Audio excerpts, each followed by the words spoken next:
Ողջույն, 4 միլիոն մահ մեկ տարում ու խոսքը հազվագյուտ վարակի կամ նոր հիվանդության մասին չէ։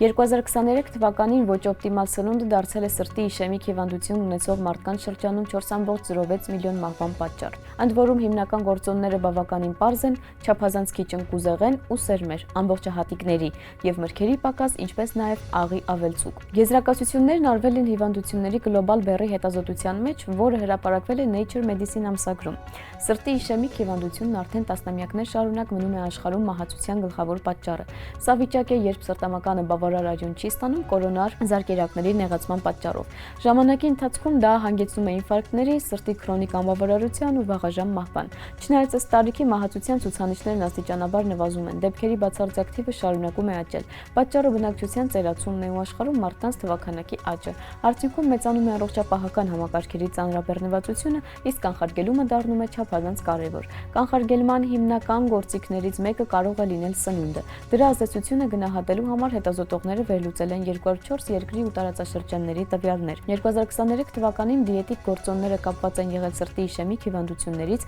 4.06 միլիոն մահվան դեպքերի հետ։ Հետաքրքիր է, որ 1990 թվականի համեմատ սննդի հետ կապված մահերի թիվն աճել է 41.6%-ով, սակայն դրա հետ մեկտեղ ըստ տարիքի ստանդարտացված մահացության ցուցանիշը նվազել է գրեթե 44%-ով։ Սա նշանակում է, որ միջին հաշվով առանձին մարդու համար ռիսկը նվազել է, բայց ժողովրդագրական փոփոխությունների պատճառով դեպքերի ընդհանուր թիվը մեծացել։ Իրավիճակը խիստ տարբերվում է ըստ տարածաշրջանների։ 2023 թվականին սննդի հետ կապված սրտի իշեմիկ հիվանդությունից մահացության ամենաբարձր ցուցանիշները գրանցվել են Կենտրոնական Ասիայում՝ 124.1 մահ 100,000 մարդու հաշվով։ Օվկիանիայում գրանցվել են առողջ կյանքի տարիների կորստի ամենաբարձր ցուցանիշները ըստ անաշխատունակության ճշգրտված ավելի քան 3000 տարի 25 տարեկանից ավելի բարձր 100,000 բնակչի հաշվով։ Մահացության ամենացածր ցուցանիշները գրանցվել են ասիական խաղաղօվկիանոսյան տարածաշրջանում մոտ 12.2 դեպք 100,000-ի հաշվով։ Երբ հետազոտողները վերլուծել են սննդային կոնկրետ գործոնները, պարզվել է, որ ռիսկի մեծ մասը ձևավորում են ընդամենը 4 բաղադրիչ՝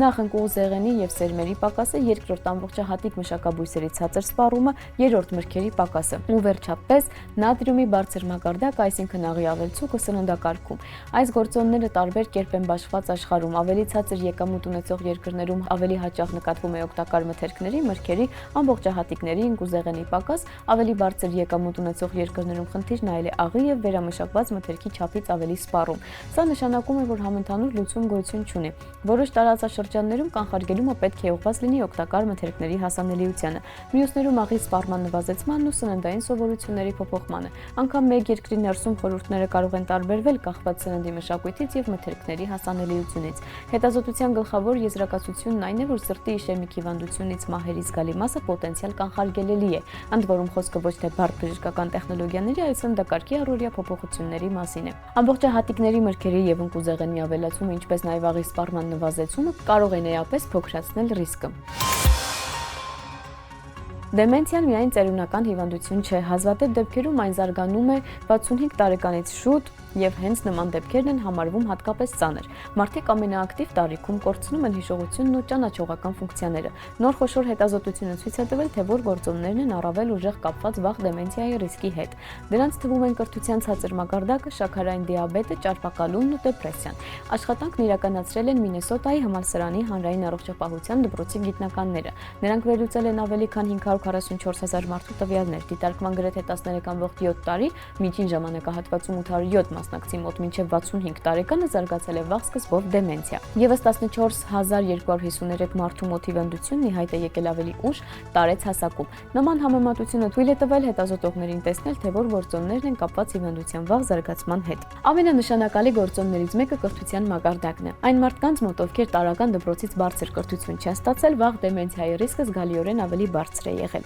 Այս դիտարկումը հաստատում է այսպես կոչված կոգնիտիվ ռեզերվի վարկածը։ Որքան ակտիվ է ուղեղն օգտագործվում կյանքի ընթացքում, այնքան ավելի լավ է այն կարողանում փոխհատուցել տարիքային փոփոխություններն ու վնասվածքները։ Ուժեղ կապ է հայտնաբերվել նաև նյութափոխանակության ու հոգեկան վիճակների հետ։ Շաքարային դիաբետը, ճարպակալումն ու դեպրեսիան մեծացրել են վաղ դեմենցիայի հավանականությունը։ Այս գործոններն իրենք իրենցով վտանգավոր են ուղեղի առողջության համար, սակայն հետազոտության մեջ դրանք հատկապես ակնհայտ դրսևորվել են հենց ավելի վաղ տարիքում։ Սա կարող է վկայել այն մասին, որ նյութափոխանակության խանգարումներն ու քրոնիկ սթրեսն արագացնում են անոթների եւ նյարդային հյուսվածքի վնասումը։ Հետազոտողները տարբերություն տարբերություններ են հայտնաբերել նաև բնակչության խմբերի միջև։ Վաղ դեմենցիայի ռիսկն ավելի բարձր է եղել սևամորթ մասնակիցների, ինչպես նաև ցածր ֆիզիկական ակտիվություն ունեցող մարդկանց շրջանում։ Սա ընդգծում է սոցիալական ու վարքային գործոնների կրթության, բժշկական օգնության հասանելիության եւ կենսապայմանների դերը։ Լրացուցիչ ռիսկի գործոնները ներառել են ծխելն ու ալկոհոլի չարաշահումը։ Դրանք նույնպես կապված են եղել դեմենցիայի ավելի վաղ սկզբի հետ։ Ընդ որում զարկերակային հիպերտենզիան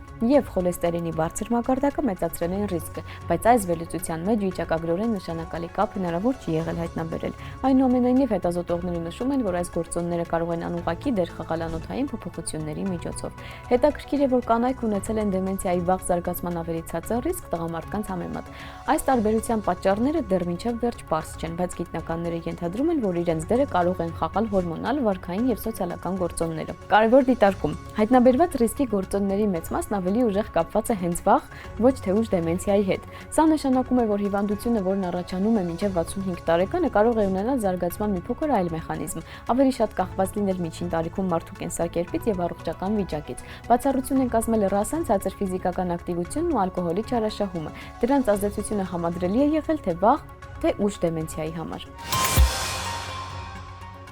Նա պնդում էր, որ էվոլյուցիան ոչ թե սահուն է, այլ թռիչքաձև կարծես բնությունը երկար ժամանակ լռում է, իսկ հետո կտրուկ փոխում կանոնները։ Այսպես Սթիվեն Ջեյ Գուլդը հեղաշրջեց պատկերացումները տեսակների փոփոխականության մասին։ Գուլդը հնեաբան էր, բայց ավելի լայն էր մտածում։ Նա գրում էր դինոզավրերի մարդկային ուղեղի էվոլյուցիայում պատահականության եւ նույնիսկ բեյսբոլի մասին։ Գործընկերոջ հետ միասին նա առաջ քաշեց ընդհատվող հավասարակշռության գաղափարը, կայունության շրջաններ, որոնք հանկարծակի փոխարինվում են փոփոխությունների արագ թռիչքներով։ Նա նաեւ հիշեցնում էր, եթե նորից սկսեին կյանքի պատմությունը, բանական էակները կարող են ընդհանրապես չհայտնվել։ Էվոլյուցիան Գուլդի ոչ թե սանդուղք է դեպի մարդը, այլ պատահական շրջադարձերի շարք։ Հենց այդ պատճառով նա դարձավ 20-րդ դարի ամենաընթերցվող գիտնականներից մեկը։ Մարդով բացատրեց կյանքը զարգանում է ոչ թե ըստ պլանի, այլ անսպասելի սցենարով։ Իսկ այսօրվա համար այսքանը, կհանդիպենք։